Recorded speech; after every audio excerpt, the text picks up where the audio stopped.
Daf Yomi Tractate Avodah Zarah, page 33, starting from the bottom of page 32b. With the words Yisrael halech letarpus balicha mutar dirma halarbe velo azir b'chazra kivan. Conversely, with regard to a Jew who goes to a festival of idolatry, if he is on his way to the festival, it is permitted to engage in business with him, as perhaps he will retract from his plan and will not go. Upon his return, it is prohibited since, and now we are on the top of 33a. The words De'avik ba mihadar hadar azir. Since he will cleave to it and go to worship idolatry once again. V'yotanya Yisrael ha'olech letarpus bein alicha ben machazor asur amar Rashi gitanya hi v'Yisrael l'shuma devad hayazir. The Gemara asks, but isn't it taught in a Braita that with regard to a Jew who goes to a festival of idolatry, whether he is on the way there or returning from it, it is prohibited to engage in business with him? The Gemara answers that Rav Ashi said, when that Braita is taught, it is in reference to an apostate Jew who will certainly go to the festival and will certainly not change his mind. Tanu Rabbanan goy yaholech liyarid bein balicha bein merazor mutar Yisrael haolech liyarid balicha mutar pasar asur. The sages taught with regard to a Gentile who goes to a fair where goods and idols are bought and sold, whether he is on the way or returning from it, it is permitted to engage in business with him. With regard to a Jew who goes to a fair where he is on the way there, it is permitted to engage in business with him, but if he is returning from it, it is prohibited.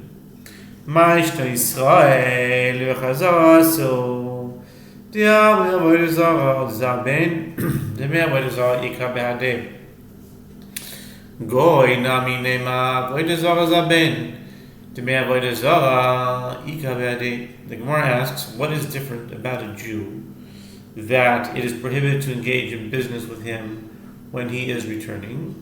The Gemara answers that this is in accordance with that which the sages say. He sold objects of idol worship, and therefore money gained from idol worship is in his possession, since the money in his possession is assumed to have been gained through objects of idolatry. It is prohibited to engage in business with the Jew. The Gemara challenges, but with regard to a Gentile, also, let us say he sold objects of idol worship, and therefore money gained from idol worship is in his possession. Why is it prohibited to do business only with the Jew? Ela goy amridan glima zaben chamra zaben Yisrael nami neima emo glima zaben chamra zaben isa dehave lehacha have zaben. Gemara suggests, rather, with regard to a Gentile, we say he sold clothing or he sold wine, but not idols. The Gemara questions this. Then with regard to a Jew also, let us say, one should say that he sold clothing or he sold wine, but not idols. The Gemara explains, if he had only wine or clothing to sell, he would have sold them here instead of going to the fair. The fact that he exerted himself to travel to a fair of Gentiles indicates that he intended to sell idols. V'habai mutarin amar Rabbi Shimon ben Lakish lo yishanu ela she'en keshurin ze b'zeh aval keshurin ze b'zeh asurin ema dato l'arzo. The Mishnah teaches, and with regard to those who are coming from a festival of idolatry, it is permitted to engage with them in business. Rabbi Shimon ben Lakish says, the sages taught this only with regard to a case where those returning are not attached to one another, meaning they are not traveling in groups, but where they are attached to one another, it is prohibited to engage in business with them. As I say, the Gentile intends to return to the festival with his companions. No dos agoyim kan Tanu Rabbanan no dos agoyim gerudim chadashim mutarim yishenim umezapapin asurim goy Rebiban ve'ibedan naveratan letocho yain Yisrael omed al gabav eno chodesh. The Mishnah further teaches wineskins and jugs that belong to Gentiles that have a Jew's wine contained in them are prohibited. Can a Jew's new wine be put into a Gentile's old wineskin? The sages taught, that's my own question. The sages taught with regard to wineskins of Gentiles, if they are stripped free from tar and new, they are permitted, but old and tarred containers are prohibited. Nevertheless, if a Gentile pitched them and lined them and added wine to them to negate the flavor of the tar while a Jew stands over him, one need not be concerned for a prohibition.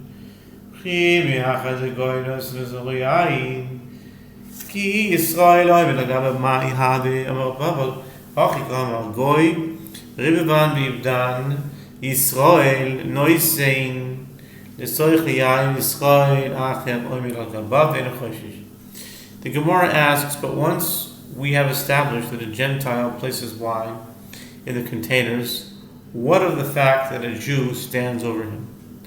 Why does this affect the halacha? The Gemara explains, or Papa said, that this is what the Braita is saying. If a Gentile pitched the containers and lined them, and a Jew that placed wine in them while another Jew stood over him, one need not be concerned that it is prohibited.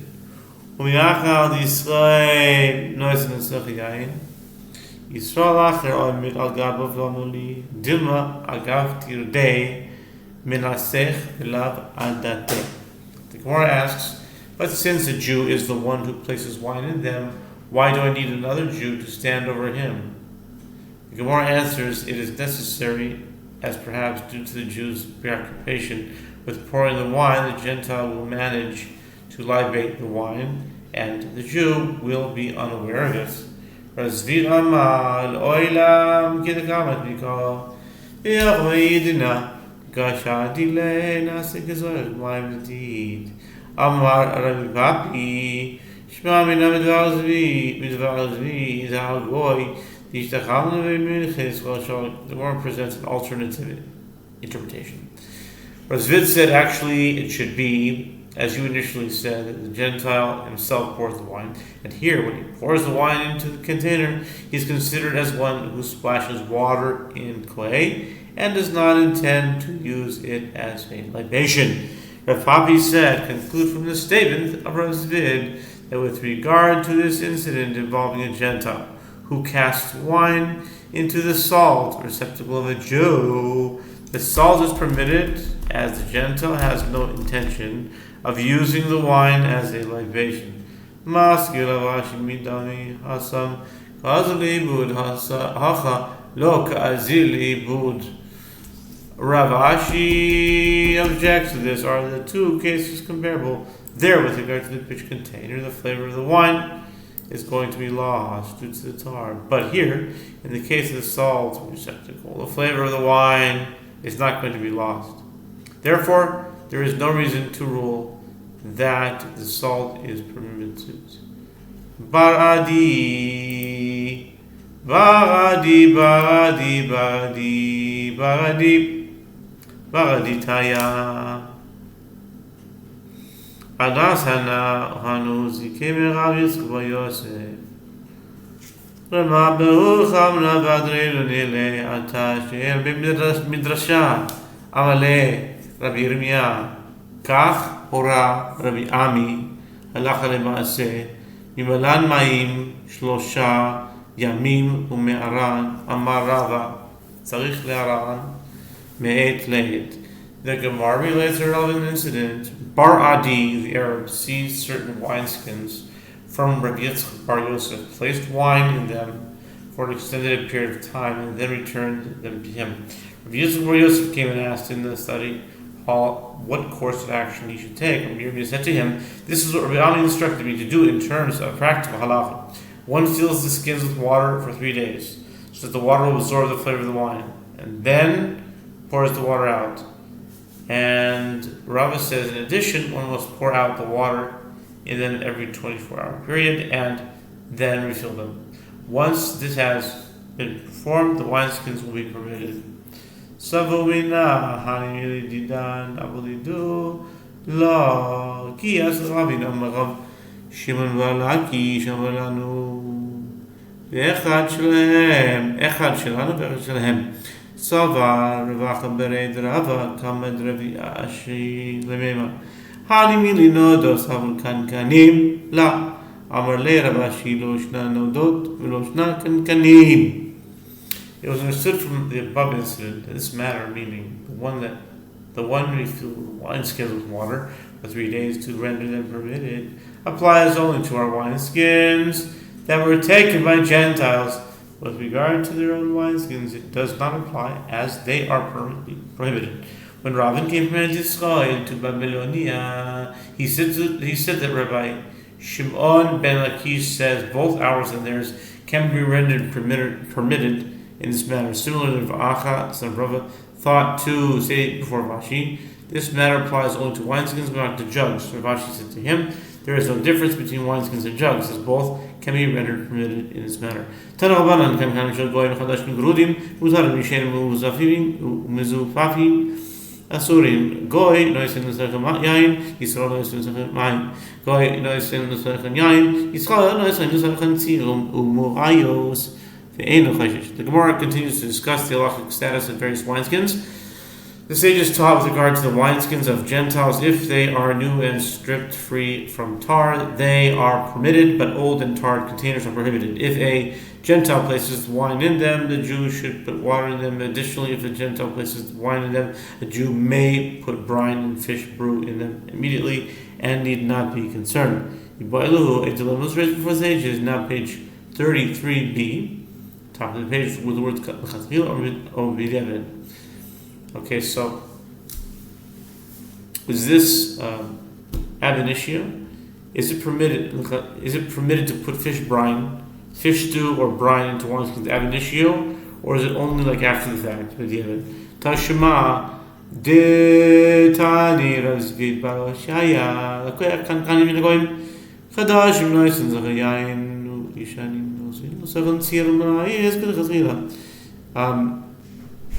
Is it permitted to put brine or fish stew in the wineskins ab initio, or we're on the top of 33b right now? Is it only after the fact? The Gemara suggests coming here as a resolution to the dilemma, as Vid Baruch teaches, with regard to one who purchases jugs from Gentiles. If they are new, he may place wine in them, and if they are old, he may place brine and fish stew in them ab initio, means l'chatchila.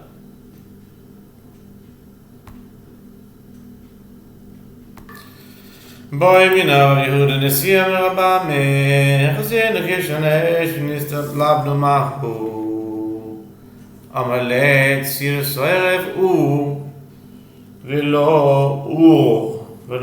Kol Shchen Yitron Nami Amar Rabbi Yochanan V'amri La Amar Rabbi Asi Amar Rabbi Yochanan Kankanim Shel Goyim Shazir Nekeshan Esh Kivan Shidishra Ziftan Behed Mutarim. The Gemara discusses the effect of fire on prohibited vessels. Rabbi Yehuda Nesiya raised a dilemma before Rabbi Ami. If one returned prohibited containers to the furnace and they whitened due to its heat, what is the halacha? Is the fire assumed to expunge the absorbed wine or not? Rabbi Ami said to him, if brine burns away the wine, all the more so is it not clear that fire does as well. It was also stated that Rabbi Yochanan says, and some say Rabbi Asi says, that Rabbi Yochanan says, with regard to jugs belonging to Gentiles that when returned to the furnace, once their tar has disintegrated, they are permitted. Amar Yasi lo tema ad dinatran. Elafilu rafai mirfa falgab lo natar kimsa rigiba ravacha ravina chad asar v'chad shareh ilchata keman de asar. Rav Ashi said, do not say that the jugs must stay in the furnace until the tar falls apart entirely. Rather, even if it only softens, the jug is permitted despite the fact that the tar did not fall off. The Gemara adds, with regard to a situation in which the tar was removed by dropping ignited splinters of wood into the jug, Rav Acha and Ravina disagree. One deemed the jug prohibited and one deemed it permitted. The Gemara adds, and the halacha is in accordance with the opinion of the one who deemed it prohibited. Ivoy lahu, ma'hu litin l'tocha sheichal. Rabbi Nachman, Rabbi Yehuda, Asri, Rabbi Shari, Rabbi Nasharale, L'Rav Chia, B'rei Rabbi Yitzchak, L'mirma be'shichra, Azal Rama be'chamra, Afilu hachi lo chashla, L'mirta amar, Akrae be'almahu. The Gemara discusses the halacha with regard to beer kept in a prohibited vessel. A dilemma was raised before the sages. What is the halacha with regard to putting beer in it? Rav Nachman and Rav Yehuda prohibited this, and Rava permitted it. The Gemara notes that Ravina permitted Rav Chia, son of Rav Yitzchak, to pour beer into such a jug, but he went and poured wine into it instead. And even so, Ravina was not concerned over the matter. As he said to himself, it is merely an incidental occurrence. The fact that Rav Chia mistakenly poured wine into the jug instead of beer is not a reason to prohibit filling it with beer in general.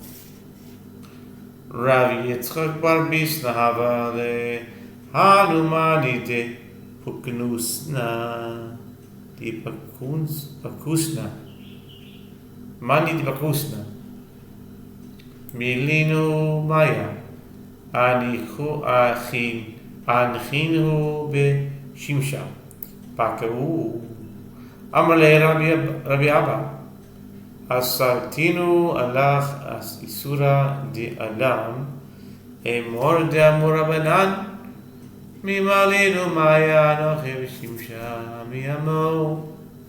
The Gemara discusses different vessels and the halachot that pertain to them. Rav Yitzchak bar Bisna had certain vessels made of cow dung, defakosna, it's like defecation. Interesting. Cow dung, cow defecation, defakosna.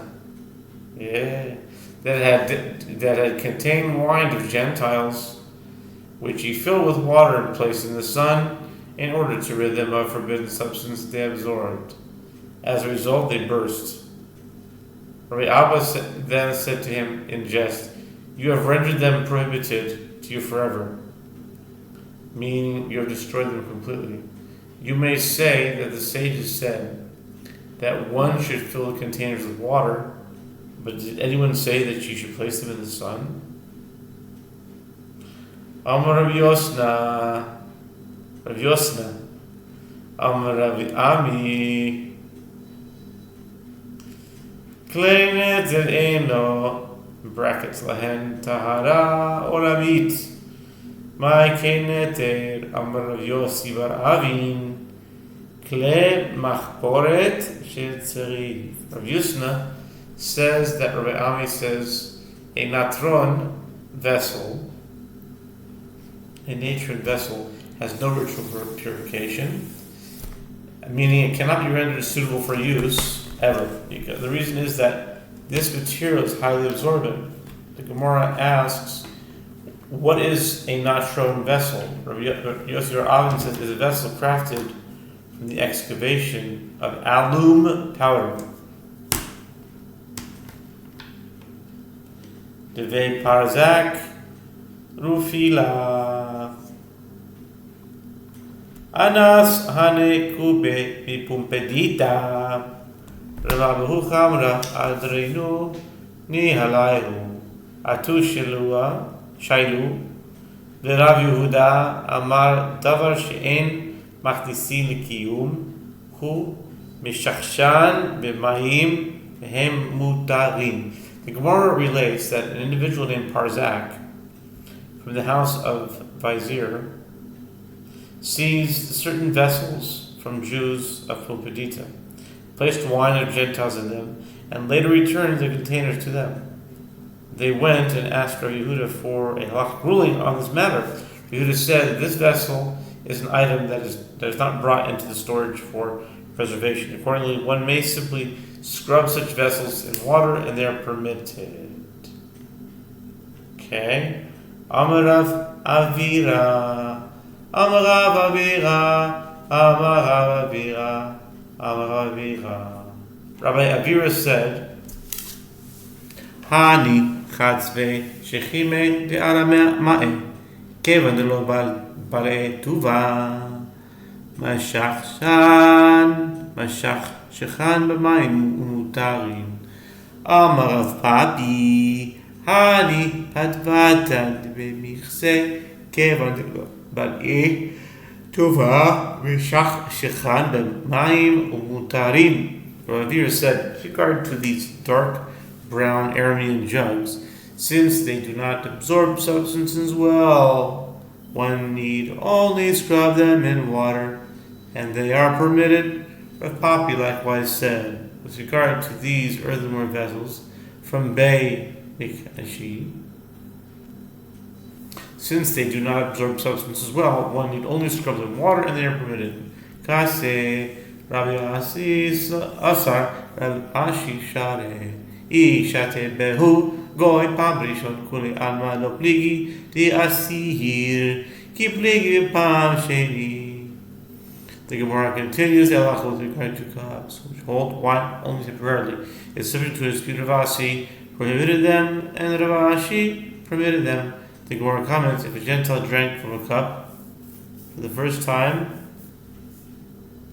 meaning it had never been used before, everyone agrees that it is prohibited, as a new cup absorbed a great deal of wine in its first usage. They disagree when it is being used for a second time, meaning the cup is already absorbed in liquid, and therefore its capacity to absorb the Gentile's wine is impaired. Ikada Amri Pamri Shon Vasheni Kuri Amra Bigi Asir Ki Pligi Pam Shlishi Hilchasa Pam Rishon Vasheni Asur Shlishi Mutar. And there are those who say if the cup is used for the first or second time by a Gentile, everyone agrees that it is prohibited. They disagree when it is being used for the third time. And the halacha that is that a cup used for the first or the second time by a Gentile is rendered prohibited, but with regards to the third time it is permitted. Amar Azvid, Hai Mani Dekunaya Chivara Biukama Shari Yiroka Asir Mishum Nimitzri Meim Itbehu Kartufane Kul Yasiri Tarash Baremar Kunya Ben Ukama Ben Chivara Ben Yiroka Share. Razvid said, with regard to these glazed earthenware vessels, white and black ones are permitted. Green ones are prohibited because they contain alum, which absorbs liquids well. And if any of these vessels have cracks in them, they are all prohibited. Marimar taught, glazed earthenware as kunya is permitted, whether it is black or white or green, because the coating impairs the capacity of the container to absorb liquids. Ma'ishna mechamatz bepesach dibao b'nei meremar mimarimar hanumani dikunya mahu ishtote bahu bepischa yirogelo lo tiboyelach divizar ve'bale asiriki tiboyelach chibre ve'ukame mai. The Gemara asks, in what way is this case different from the case of leavened bread on Passover, which is also absorbed? The Gemara explains this question. As they once asked Ramar, with regard to these glazed earthenware vessels, what is the halacha concerning using them on Passover? The Gemara interjects, with regard to green earthenware, do not raise the dilemma as it contains alum and as a result absorbs leaven well, and it is therefore prohibited. Rather, let the dilemma be raised with regard to white and black earthenware. What is the halacha? Ki it behu kaltufane. Lo tiboy lach teva de bali asiri ki tiboy lach shi'i. My Amar, whoever. The Gemara clarifies the question further. Where they have cracks in them, do not raise the dilemma, as they certainly absorb that which was placed in them and are therefore prohibited. Rather, let the dilemma be raised where they are perfectly smooth. What is the halacha in such a case? Marimar said,